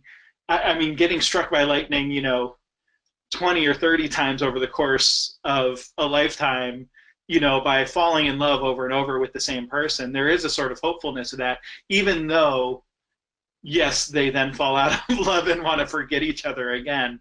I don't know. I definitely see what you're saying, Kelly, there, as far as that goes. I mean, I don't know that it takes away the bleakness of it either at the same time. So there is that ambiguousness, and it's well, and so in our other thing that we do, Kat and I are talking about Battlestar Galactica, of course. So it's that idea of it's all happened before and it'll all happen again, and is there, is that just human nature that we are doomed to repeat the same mistakes? And I haven't lived long enough to refute that yet. So I don't know. I think I would need some practical information about the relative cost of the memory wipe before I was going to believe that, and a little bit more specific information than the way his question about, is this going to cause any brain damage? Well, actually, it is brain damage, but nothing more than a hard night of drinking.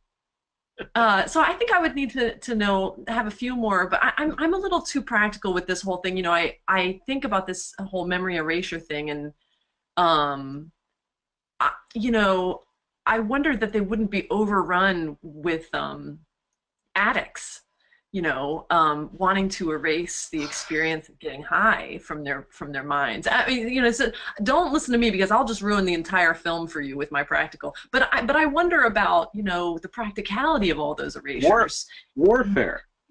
If it wouldn't be easier to just find a nice Buddhist community to join, you know, and get some assistance, so sort of putting oneself aside. And I mean, because, you know, that's what those tapes symbolize almost, you know, in my mind, those tapes were, you know, like Brenton was saying, not the fact that they'd encountered each other, but they'd only encountered their own version of the other person. And so when they kind of were faced with this their own version of that person, it was ugly, it was terrible, and they wanted to get rid of it. You know, they wanted to be without it. They wanted to forget that, and encounter the person anew, you know, without that filter of themselves, you know, just kind of accept the person for who they are. So I just feel like, you know, some good meditation, you know, some Buddhist reading might really help these folks more than all those brain erasers. That just sounds like a bad idea, you know, for long-term health.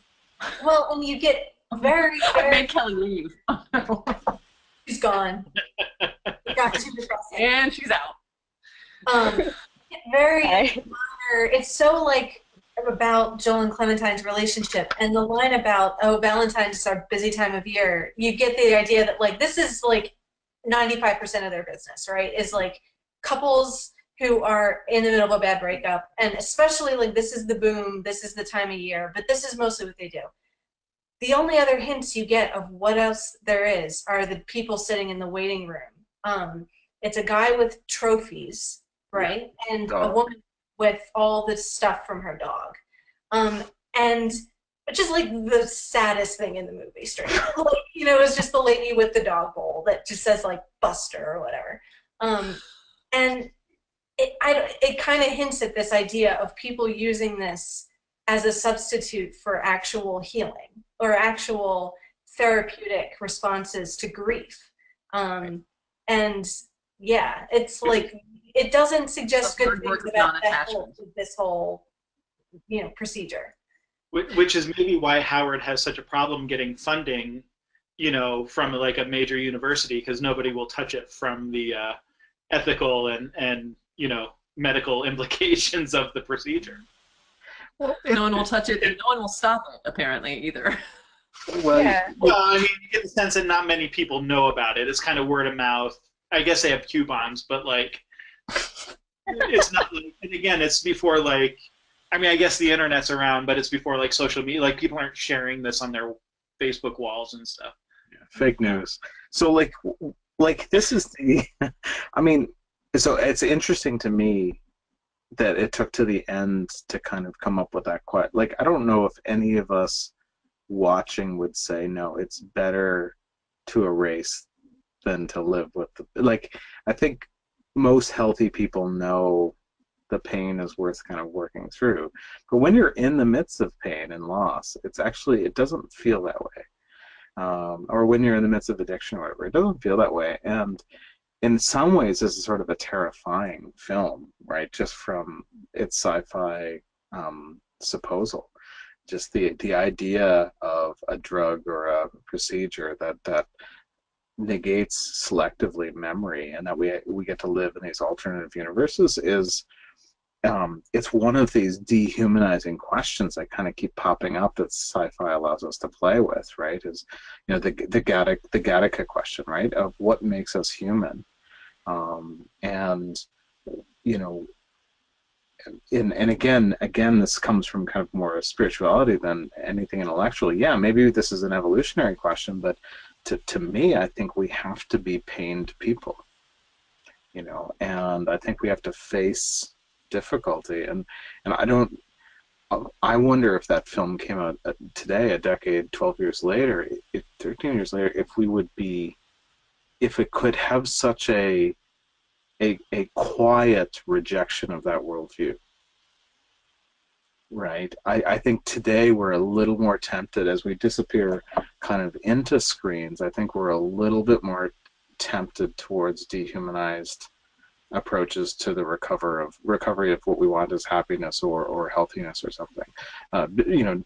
Drugs to support health, basically, or habits to support health. So I'm curious about how culture changes, where we'll end up with this, but it won't be that kind of procedure on a Commodore 64. It's probably going to be something else, right? But yeah, that makes me curious and a little scared. Yeah.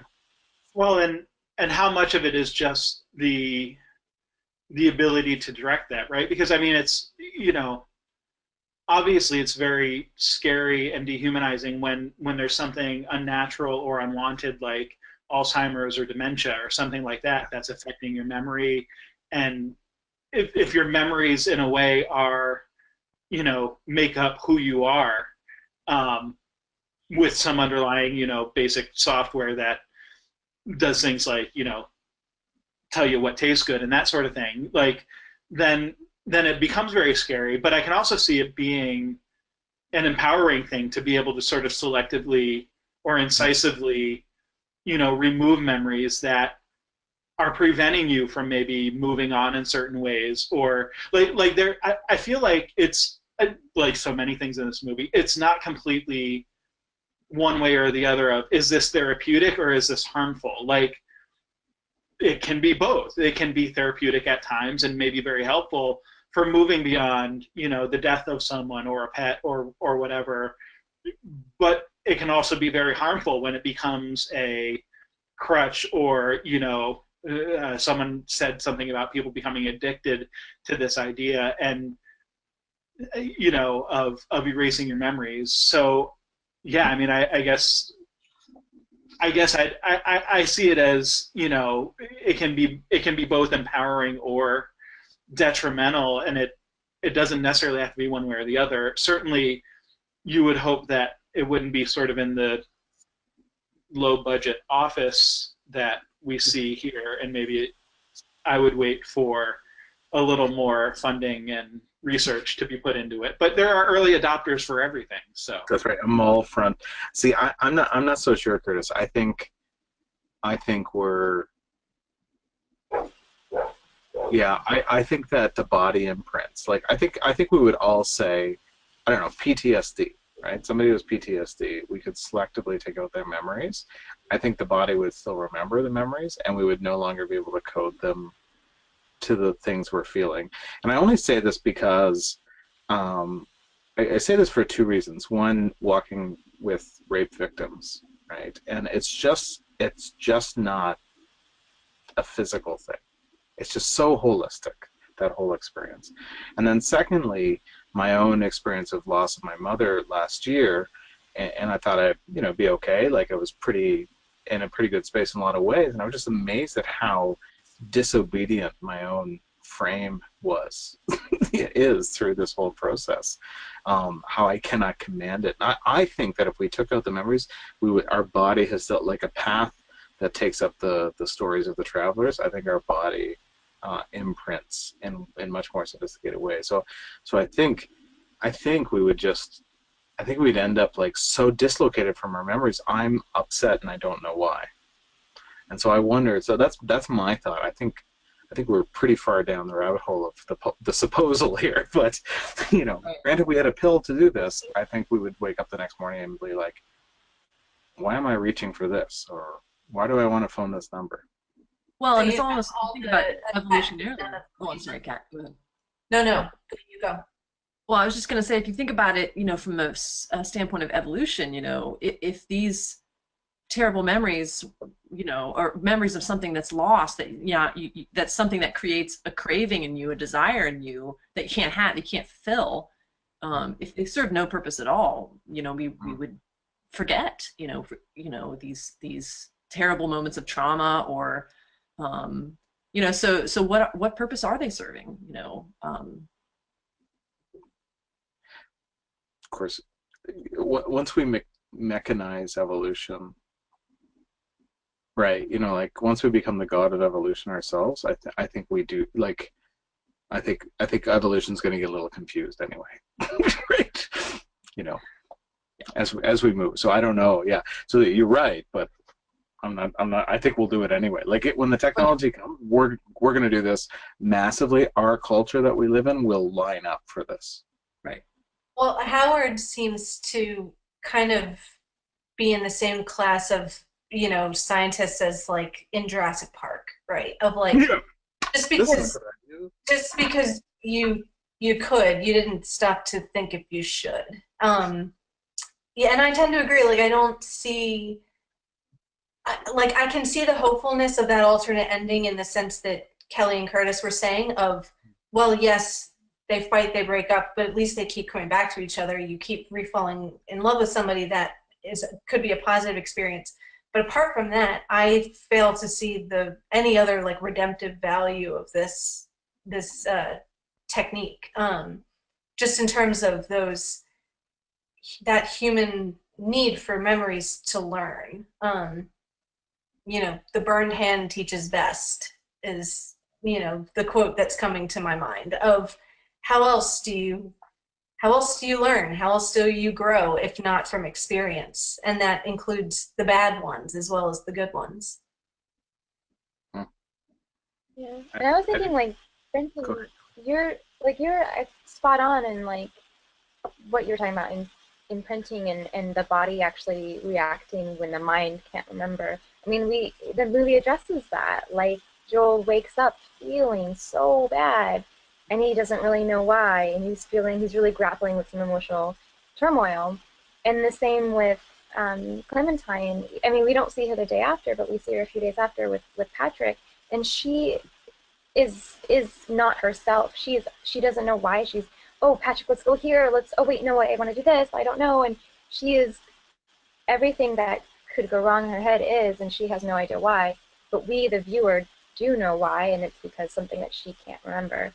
And I think the body would react to something we couldn't remember for quite a while. Yeah. But it's an interesting thought. I do see it as a point of healing. But it's like a Band-Aid a little bit. It could be helpful, but it's like Curtis said, it can't be a crutch, because when it is, you're not addressing the underlying issue. Yeah. It's like the phantom limb syndrome of the emotions, right? Yeah. Right. Which I don't experience.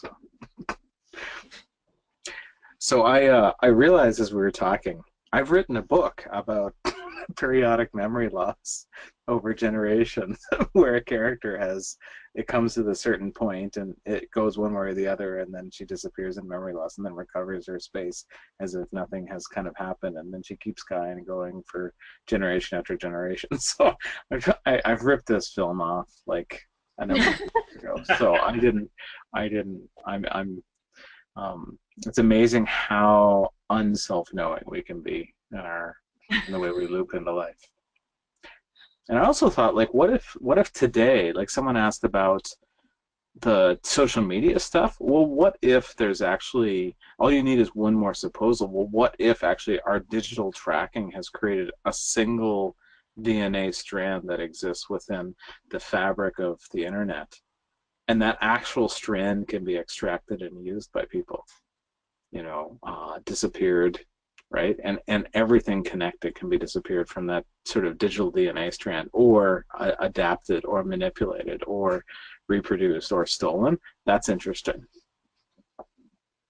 Yeah, I think Josh Moore is addressing a lot of stuff like this. I really feel like this movie was a little bit maybe not ahead of its time, but like certainly a predecessor to shows like Black Mirror, who are taking these sort of questions, but putting it in like a technical, like a social media twist.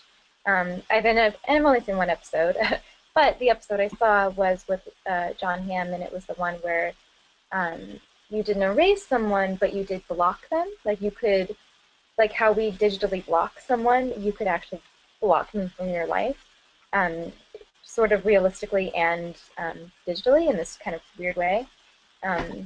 Cool. Which one? It was a Christmas one. I forget what it was called, but it had John Hamm in it.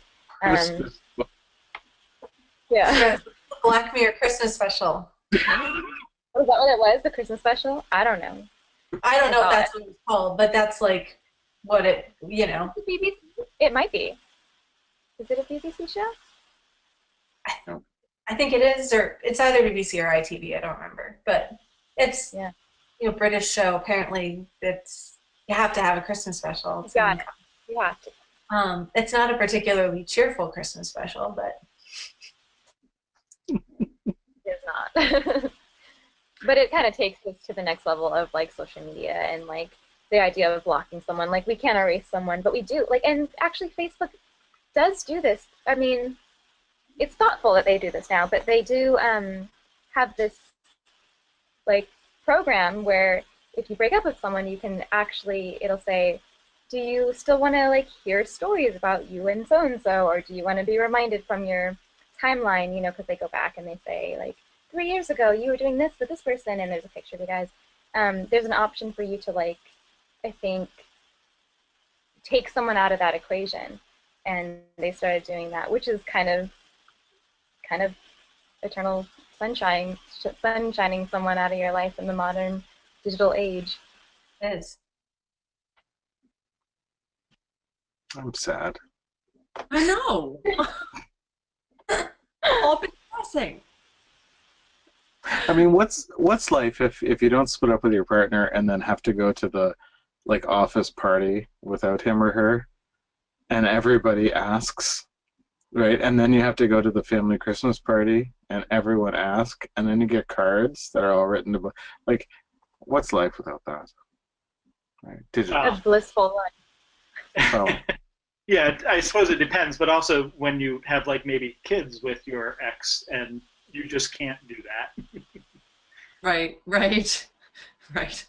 so you no longer see pictures of your kids anymore. What happened to Facebook? You know, I don't know. On that happy note, So apparently, like the culture didn't learn the right lessons from this movie. That's what we're still learning. move blissfully into the future. Yeah. Yeah, well, Facebook is sci-fi. It just happens to be sci-fi. It's always 5 minutes too late, right? Like it's always adapting so quickly. It's like, oh, apparently putting, Russian ads about the election on Facebook is a bad idea. Okay, well, let's not do that for the next, 2018 or something. So, like, they're always like it's a 5 minutes. Like the bad stuff always creates this kind of new thing. It just moves so quickly. So, I don't know. I think it'll make better literature later when we're not in the midst of it. So. All right. Well, we've talked about the ending. Unless there's anything else anyone wants to revisit at this point, almost a 2-hour discussion. I'd say that's successful. And any final closing thoughts? I know we've got a few book recommendations and movie recommendations out of this discussion. Anything maybe folks are interested in going to check out based on this discussion? Well, she's holding Neil Simon's Barefoot in the Park, or the Neil Simon's Collected Plays, when she's in the store before it disappears. So I guess I want to read Neil Simon's plays. He wrote The Odd Couple, which we've seen various film adaptations of, I'm sure. None of them really kind of intrigue me that much, but Barefoot in the Park, I think, which I've never seen, but as a play has done pretty well, and so it's certainly New Yorkish in the same kind of way. I'm curious about whether there's a link there. I'm curious about the intertextuality. Like, reading the Pope poem made me realize that Pope demanded that there was someone to follow him in the way that he wrote that poem, and so it's made me curious about those who have taken that up. I have a slightly, well, less deep, but like somewhat connected question. In the bookstore, all of the books were turned around. Why? Like, all the books were just, their pages were out, but their spines weren't. And it's when the memory is disappearing. It's actually happening.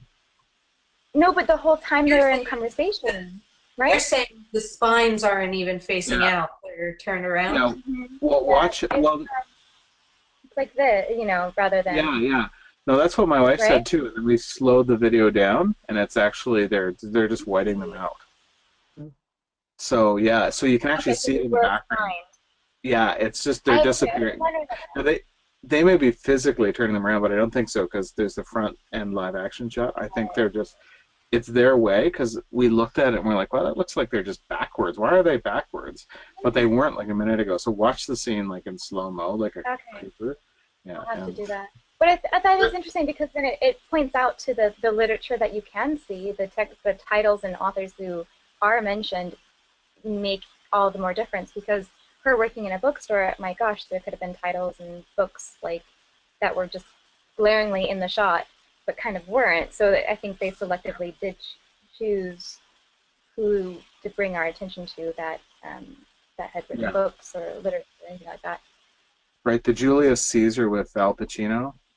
So we had to catch it, we had to slow it down to 10%, and it went like whoosh, like this. And Carrie my wife caught Al Pacino, and I caught Julius Caesar, and together we created the image. We found it online. So that's, I mean, if you want to get all those references, Kelly, you've got some work to do on this film because everything down. Yeah, they do it really quickly. Yeah. And you have to get the standard. If you get the wide angle, you're not going to see all the shots. You have to get the old standard DVD or VHS. Oh yeah, I don't think I was watching. I just rented it, so I don't think I got. Yeah. Yeah, I just have the wide angle. Yeah.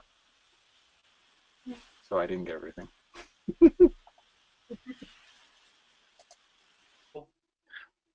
Well, on that note, I think we can wrap up this session of the of the Mythgard Movie Club, and we'll see everyone back on January 10th for The Last Jedi, which I am really excited about already.